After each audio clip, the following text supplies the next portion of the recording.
A warm greetings, and this is Jeeva Priya, Assistant Professor of Commerce from the Standard 5X Rajaratnam College for Women, Sivagasi. Today's topic is Steps in Performance Appraisal of Employees. Before going to the topic, we should be familiar with what is performance appraisal, and we should know its characteristics and also the steps involved in performance appraisal. A performance appraisal is actually appraising or evaluating the performance of the employees. In every organization, there is need to understand the ability of employees to perform well for the further growth. The job performance of the employee is documented and evaluated periodically, and it is must for evaluating the performance of the employees regularly. Here it is, I have shown the purpose of evaluating the performance. It actually helps the employer to analyze the strength and weakness of the employees, and also it helps for new jobs can be designed by the supervisor for effective employees, and also can arrange training program to inefficient employees to improve themselves. On training and development program for freshers and inefficient employees can use this training program for developing themselves. It also improves the employer for employment. It also improves the relationship between the employer and the employee. Another side, it also useful for decision making purpose also. Whether we have to conduct any training for improving the inefficient employee or something like that, we can make the decision also. Framing compensation plan for efficient employees, that is in monetary basis, the employer can give some bonus or incentives for the efficient employee for evaluating them. And the next one is the advantages. Same like the purpose, performance appraisal helps the supervisor to chalk out the promotional program for the efficient employees. It also helps to fix the compensation package for employees. As I said earlier, the employer can give bonus, high salary rates, extra benefits and allowances. Systematic procedure of performance appraisal helps the supervisor to framing training programs and policies for developing the inefficient employees. Build effective communication between the employee and the employer, build the good development in the business organization. And here it is the actual steps. This is the systematic appraisal system.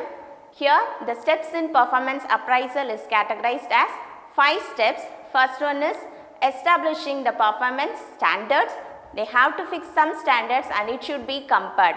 So what the standard is fixed should be properly communicated to the employees, then only they can work for that. So communicating performance expectation which is expected from the employee should be properly communicated. And the next one is managing actual performance or measuring actual performance. What is actually performed by the employee should be monitored. And the next one is comparing the actual with the standard. What is standard already fixed will be communicated with the employees, and their actual performance will be compared with that. And finally, according to their performance and the evaluation, the decision will be done. And the next one is, we can see this step by step. The first one is establishing the performance standards. This means actually evaluation begins with estimation or establishment of performance standards. Standards should be very clear, it should be easily understandable by the employee. Each and every employee should be clear with that. Weight and points to be given to each factor to be followed.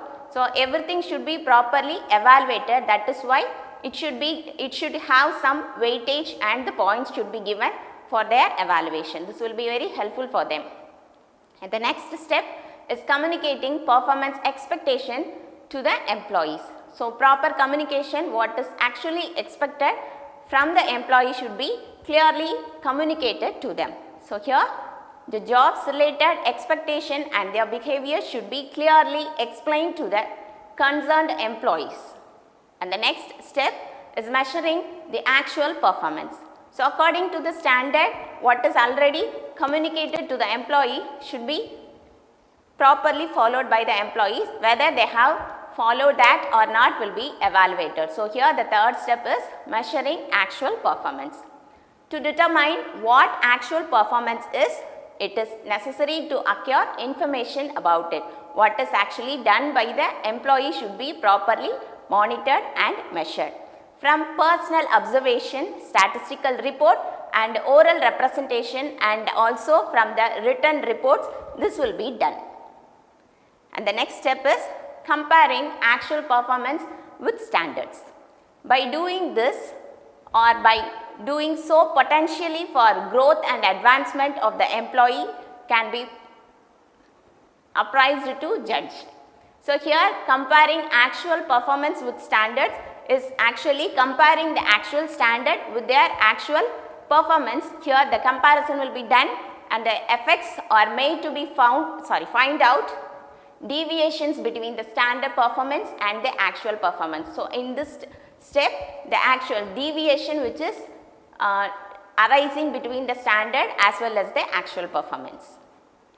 And the next step is discussing the appraisal with the employees. So, actual comparison and the deviations which is found by the employer will be properly communicated to the employee. So, here discuss periodically the appraisal with the employee. Whatever monitored by the employer should be properly communicated to the employee, then only they can improve themselves or can correct themselves. Under these discussion, good points and weak points and also the difficulties which are faced by the employee will also be discussed in this step. And the next step is initiating corrective action. So, here according to the decision which is done in the previous step, if the employer wants to make some corrections in their pro forma or the standards which is already fixed, some corrections can be done in this step. So, this will be considered as a final step. Here they can correct their standards or the formats or the factors which are under the calculation for considering their efficiency can also be corrected here. So, the final step is the initiation of corrective actions whenever necessary. Once it is incomplete, then their action or their evaluation will also be considered as a wrong one. So, these are the steps which are involved in the performance appraisal of the employee. So, accordingly, the evaluation of the actual performance of every employee will be properly monitored and accordingly they will be encouraged. Thank you.